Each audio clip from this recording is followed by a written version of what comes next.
ಬರಹದ ಆದೇಶ ಹೊರಡಿಸಿದ ಟ್ರಿಬ್ಯುನಲ್, ಈ ಕೋರ್ಟ್ ಯುಗದಲ್ಲೂ ಓದಲು ಅಸಾಧ್ಯ ಆದೇಶಕ್ಕೆ ಸುಪ್ರೀಂ ಕೋರ್ಟ್ ತರಾಟೆ. ಈ ತೀರ್ಪಿನ ಕುರಿತ ಒಂದಿಷ್ಟು ಮಾಹಿತಿ ಇಲ್ಲಿದೆ. ನಮಸ್ಕಾರ. ಇದು ನಿಮ್ಮ ಕೋರ್ಟ್ ವೆಬ್ ನ್ಯೂಸ್. ಈ ಕೋರ್ಟ್ಗಳ ಯುಗದಲ್ಲಿ ಕೈಬರಹದ ಆದೇಶಗಳು ಸ್ವೀಕಾರಾರ್ಹವಲ್ಲ. ಕಾಗದರಹಿತ ನ್ಯಾಯಾಲಯಗಳನ್ನು ನಿರ್ಲಕ್ಷಿಸಲಾಗುವುದಿಲ್ಲ. ಇಂತಹ ಸಂದರ್ಭದಲ್ಲೂ ಕೈಬರಹದ ಆದೇಶ ಹೊರಡಿಸಿದ ನ್ಯಾಯಮಂಡಳಿಗಳನ್ನು ಸುಪ್ರೀಂ ಕೋರ್ಟ್ ತರಾಟೆಗೆ ತೆಗೆದುಕೊಂಡಿದೆ. ಡಿಜಿಟಲೀಕರಣದಲ್ಲಿ ಹೂಡಿಕೆ ಮಾಡಿದ್ದರೂ ಕೈಬರಹದ ಆಗಾಗ್ಗೆ ಓದಲು ಅಸಾಧ್ಯವಾದ ಆದೇಶಗಳನ್ನು ಹೊರಡಿಸಿದ್ದಕ್ಕಾಗಿ ಹೈದರಾಬಾದ್ ಮೋಟಾರು ಅಪಘಾತ ಹಕ್ಕುಗಳ ನ್ಯಾಯಮಂಡಳಿಯನ್ನು ಭಾರತದ ಸುಪ್ರೀಂ ಕೋರ್ಟ್ ಟೀಕಿಸಿದೆ. ಈಗ ಮೂರನೇ ಹಂತದಲ್ಲಿರುವ ಈ ಕೋರ್ಟ್ಗಳ ಯೋಜನೆಯು ಕಾಗದರಹಿತ ನ್ಯಾಯಾಲಯಗಳತ್ತ ಪ್ರಗತಿಯ ಅಗತ್ಯವಿದೆ ಎಂದು ಅದು ಒತ್ತಿ ಹೇಳಿದೆ. ಇತ್ತೀಚಿನ ಪ್ರಕರಣವೊಂದರಲ್ಲಿ ಕೈಬರಹದ ಆದೇಶ ಹಾಳೆಗಳನ್ನು ನೀಡುತ್ತಿರುವ ಹೈದರಾಬಾದ್ನಲ್ಲಿರುವ ಮೋಟಾರು ಅಪಘಾತ ಹಕ್ಕು ನ್ಯಾಯಮಂಡಳಿ ಬಗ್ಗೆ ಭಾರತದ ಸುಪ್ರೀಂ ಕೋರ್ಟ್ ಕಳವಳ ವ್ಯಕ್ತಪಡಿಸಿದೆ. ಹೈದರಾಬಾದ್ನ ಸಿಟಿ ಸಿವಿಲ್ ನ್ಯಾಯಾಲಯಗಳಲ್ಲಿರುವ ನ್ಯಾಯಮಂಡಳಿಯಲ್ಲಿ ಕಂಪ್ಯೂಟರ್ ಬಳಕೆಯ ಕೊರತೆಯ ಬಗ್ಗೆ ತನಿಖೆ ನಡೆಸುವಂತೆ ನ್ಯಾಯಮೂರ್ತಿಗಳಾದ ರಾಜೇಶ್ ಬಿಂದಾಲ್ ಮತ್ತು ವಿಜಯ್ ಬಿಷ್ಣೋಯ್ ಅವರನ್ನೊಳಗೊಂಡ ಪೀಠವು ತೆಲಂಗಾಣ ಹೈಕೋರ್ಟ್ಗೆ ಸೂಚನೆ ನೀಡಿದೆ. ಕೈಬರಹದ ಆದೇಶಗಳು ಓದಲು ಅಶಕ್ತವಾಗಿದ್ದ ಕಾರಣ ಮೇಲ್ಮನವಿಯನ್ನು ಪರಿಶೀಲಿಸುವಾಗ ಟೈಪ್ ಮಾಡಿದ ಪ್ರತಿಯನ್ನು ವಿನಂತಿಸಬೇಕಾಯಿತು ಎಂದು ಸುಪ್ರೀಂ ಕೋರ್ಟ್ ಹೇಳಿದೆ. ದೇಶಾದ್ಯಂತ ನ್ಯಾಯಾಲಯಗಳ ಗಣಕೀಕರಣಕ್ಕಾಗಿ ಭಾರತ ಸರ್ಕಾರ ಸಾವಿರಾರು ಕೋಟಿ ರೂಪಾಯಿಗಳನ್ನು ಖರ್ಚು ಮಾಡಿದ್ದರೂ ಸಹ ಇದು ಸಂಭವಿಸಿದೆ. ಈ ಕೋರ್ಟ್ಗಳ ಯೋಜನೆಯನ್ನು 2007ರಲ್ಲಿ ಪ್ರಾರಂಭಿಸಲಾಯಿತು ಮತ್ತು ನಾವು ಅದರ ಮೂರನೇ ಹಂತಕ್ಕೆ ಕಾಲಿಡುತ್ತಿದ್ದೇವೆ. ಆ ಪರಿಸ್ಥಿತಿಯಲ್ಲಿ ನ್ಯಾಯಮಂಡಳಿಯ ಆದೇಶಗಳನ್ನು ಕೈಬರಹದಲ್ಲಿ ಬರೆಯಲು ನಮಗೆ ಯಾವುದೇ ಸಮರ್ಥನೆ ಸಿಗುವುದಿಲ್ಲ. ಇಲ್ಲದಿದ್ದರೆ ಅದು ಸ್ಪಷ್ಟವಾಗಿ ಅರ್ಥವಾಗುವುದಿಲ್ಲ. ಹೆಚ್ಚುವರಿಯಾಗಿ ಆದೇಶ ಹಾಳೆಗಳು ಭಾಗಿಯಾಗಿರುವ ಅಧಿಕಾರಿಗಳ ಹೆಸರುಗಳು ಅಥವಾ ಯುಐಡಿ ಸಂಖ್ಯೆಗಳನ್ನು ಸೇರಿಸಲು ವಿಫಲವಾಗಿವೆ ಎಂದು ನ್ಯಾಯಾಲಯವು ಎತ್ತಿ ತೋರಿಸಿದೆ.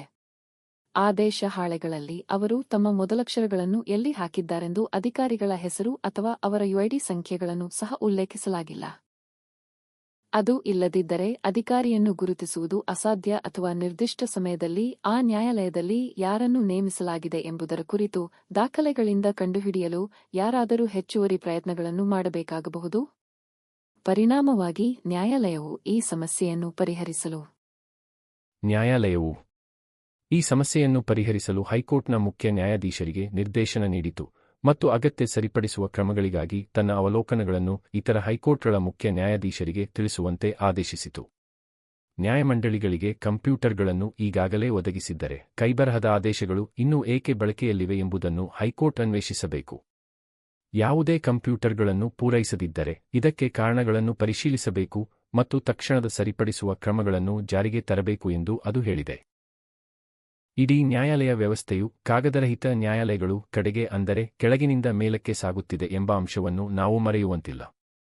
2020ರ ರಸ್ತೆ ಅಪಘಾತದಲ್ಲಿ 22 ವರ್ಷದ ಯುವಕನೊಬ್ಬ ತೀವ್ರ ಗಾಯಗೊಂಡು 100% ಕ್ರಿಯಾತ್ಮಕ ಅಂಗವೈಕಲ್ಯಕ್ಕೆ ಕಾರಣವಾದ ಪ್ರಕರಣಕ್ಕೆ ಸಂಬಂಧಿಸಿದ ಮೇಲ್ಮನವಿಯಲ್ಲಿ ಈ ಅಂಶಗಳು ಬಂದಿವೆ.